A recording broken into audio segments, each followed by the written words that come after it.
Hello everybody, this is Nileena Babu from India. Today I will be discussing about my research study on impact of work-life harmony on overall life satisfaction in a volatility, uncertainty, complexity and ambiguity economy exists in India. You may think why I chosen this topic, which have been studied already by a lot of people. I will tell you the reason. You may heard that organizations nowadays giving more flexibility to their employees in terms of workplace and work time flexibility. But in case of India, where organizations found difficult to sustain in the market mainly because of rivalry among businesses, high margin expectations and other political and economical inequilibrium as mentioned in this slide.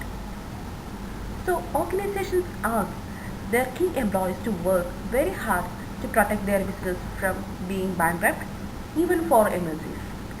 Also, organizations are happy to provide them with more employee benefits and financial gains. As a result, employees are too happy to spend time in office than with their family. Or, even if they work from home, they are still spending more time for official purposes. This in turn started to affect their family life initially. After that, within some time, even if had financial gain, employees found difficulty in maintaining a good whole life satisfaction, and at some point of time, this can even lead to job dissatisfaction, absenteeism from work, errors in job, unfitness for job, etc. Even there are studies in work-life balance. No one ever researched on the impact of time spent in office. Rather, most of them focuses only on the actual working hours or overtime to work-life satisfaction. That is the reason behind my study. Recently, Swedish government introduced paid couple relationship break in between jobs weekly by understanding the importance of this. You may think this is funny, but they know the importance. I have gone through a few research studies in work-life balance. Some of them are mentioned briefly in the next few slides. In 2003, Michel Arthur in his study found that increased work-life balance initiatives increases shareholder returns and hence company is more desirable for clients as well as for the employees. In 2006, Jeffrey Hill and his colleagues in their study found that perception of higher working hours results in negative influence on teamwork or job satisfaction. In 1996, Edward Shepard and his colleagues in their study on 36 pharmaceutical companies in US found that usage of flexible working hours results in an increase in companies' productivity. In 2008, Vinti and his colleagues in their study found that work-life practices increases loyalty and commitment for employees towards their organization. In 1995, Thomas and his colleagues in their study found that implementation of family-oriented policies actually results in decrease in stress and increase in job satisfaction among their employees. In 1991, Woods and his colleague in their study found that in the introduction of telecommuting results in increase in their company's productivity. Also, in his study, he mentioned that people work more hours from home than at office, which is a key towards our study. In 2000, Gilbert Smith and his colleague in their study found that implementation of wide range of work-life practices results in greater performance, better profit sales growth, and organizational performance. In 2005, Diane Hampton and her study found that implementation of proper time policies in office can reduce their employees' stress, burnout, and absenteeism to a great extent. In 1998, Ellen Ernst and her colleague in the study found that people having work-life conflicts often report lower levels of job satisfaction and organizational commitment. In 2011, Sunday Asagba and her colleague in their study found that organizational medical costs for people with high work-life conflict stress are 26% higher than that of other employees. In 2012, Patricia and her colleagues in their study found that American workers working in a company with good work-life policies, especially flexible time policies and childcare assistance, have greater loyalty and family satisfaction. In 1998, Samuel Aye and his colleagues in their study found that there is a greater influence on work from family responsive variables. And in 1994, Robert Bed and his colleagues found that lack of proper work-life practices increases turnover intentions among managers. And in 2012, Stella Anderson and her colleagues found that work-life conflicts lead to reduced performance and increased absenteeism and turnover. In all these studies, we found that no one examined the effect of time spent in office, that is TSO, towards work-life harmony, hence a research gap. We also found that due to implementation of telecommuting and flexi-time arrangements, employees extend their actual TSO to a great extent, which can harm their life satisfaction. In long term, it can create job dissatisfaction and turnover issues to organizations. Hence, we want to study the impact of TSO, that is time spent in office, on work-life harmony in India, where according to the census data of India, divorce rate among employed persons increased to 13% in 2011 to 2016, where highest among that is in Kerala, a state of India, that is 9.7%. This figure itself shows the conflict rate among employees in India, especially it is very high in IT or ITES and financial services industries.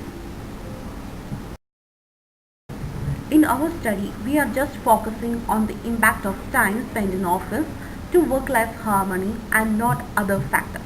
Hence, our research hypotheses are: Hypothesis 1, an employee's time spent in office TSO has negative effect on various types of satisfaction.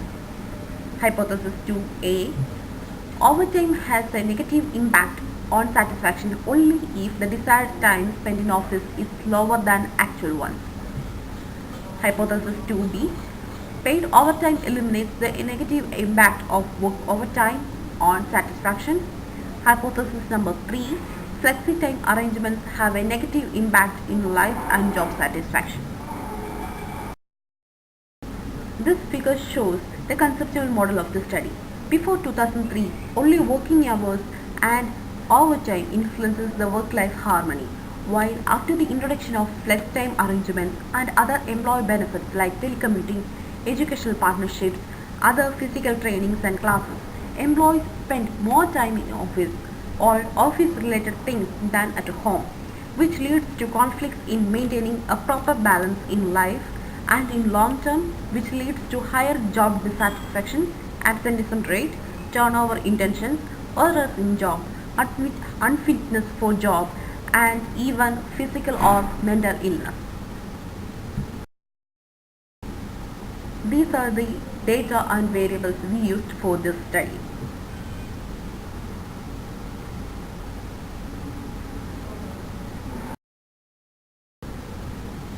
Regarding our research methodology, we collected data from 1.3 million employees from various industries, ages, occupational level, gender, marital status, and from various parts of India using direct interview method and questionnaire method via social media sites.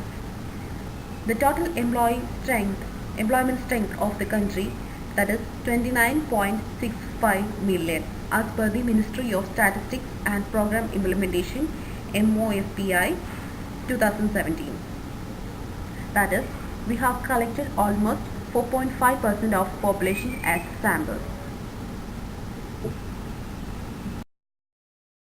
Now coming to the results.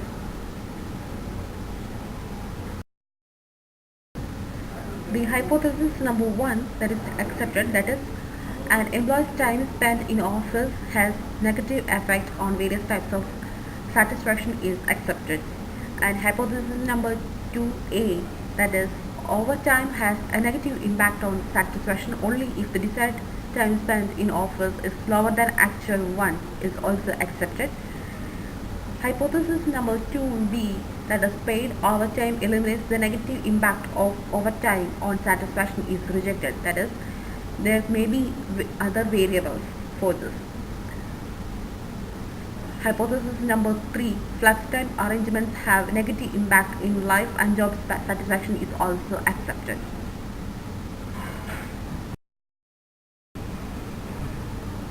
From our study, we found that full-time and part-time employees actually spend time in office more than what they desired, and desired TSO is higher for full-time employees than part-time employees. Either full-time or part-time employees don't want to extend their time spent in office. Rather than full-time employees want to reduce their TSO, that is time spent in office, than part-time employees. Female employees want to spend time in office less than what male employees prefer to be. Amount of overtime by both genders and both type of work are significantly same because of the introduction of various technologies availability to nowadays. In fact, more than 71% of employees want to reduce their time spent in office, and who want to reduce or extend time spent in office are significantly less satisfied towards their whole life. And employees who want to reduce time spent in office are happier with their free time utilization. We also found that age and willingness to change time spent in office has no significant difference. Coming to the actual time spent in office, full-time employees spend more when they are in, that is below 45 years. And for part-time employees, there is no much difference due to age factor. These are the percentage allocation by work time arrangements, which can be either by employer, employee or fixed, or it can be complete flex time across the organization. This is a percentage wise table for the said chart.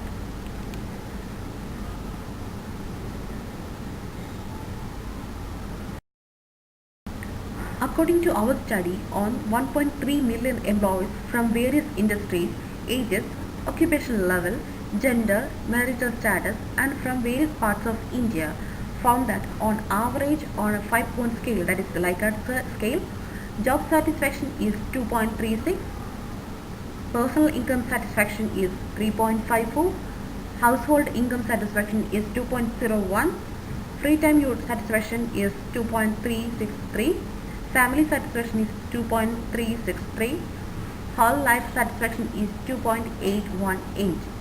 Hence, we can just say that even though employees are satisfied in their personal income, employees are not satisfied in other factors in work-life harmony, that is job satisfaction, household income satisfaction, free time satisfaction, family life satisfaction, and whole life satisfaction.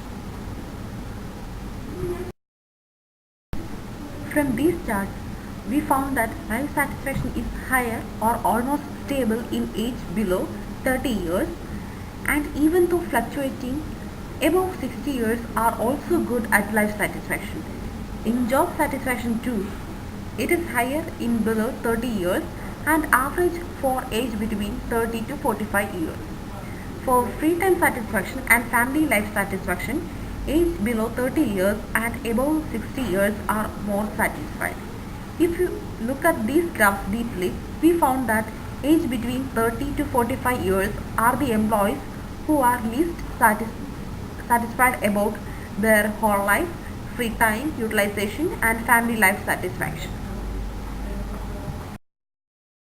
If you consider gender-wise satisfaction levels, we can see that male full-time and part-time employees are more satisfied towards job and personal income than female full-time and part-time employees.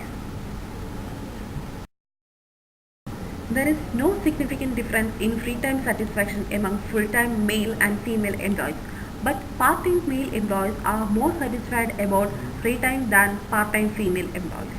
In contrast to this, full-time male employees are significantly higher dissatisfied than female in their family life, but part-time female employees are less satisfied than part-time male employees towards their family life. There is no significant difference among full-time male and female employees towards household income satisfaction.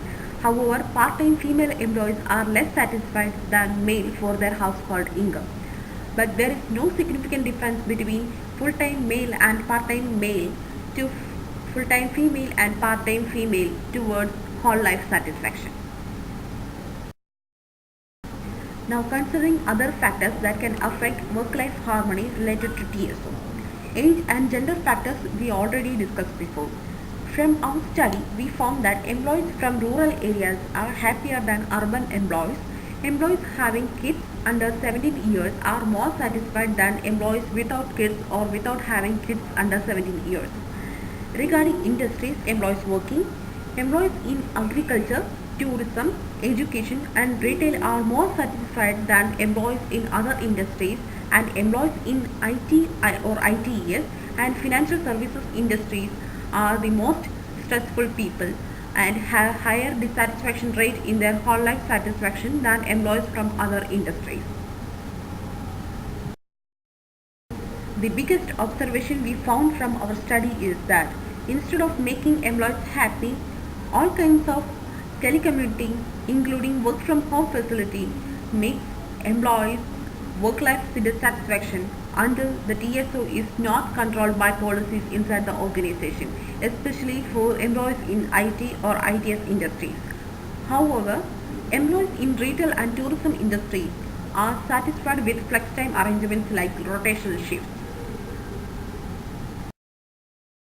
Considering the leadership position, middle management employees are more dissatisfied in their whole life harmony than others, and top management are the more satisfied ones. Considering the shifts and holidays, employees in regular, evening and rotational shifts are more satisfied than others. Regarding occupational status, managerial position employees are much dissatisfied in whole life than others, and second last ones are the new joins and trainees. Regarding commutation, employees from mid-level distance from home to office are the most satisfied employees than with low distance and high distance employees.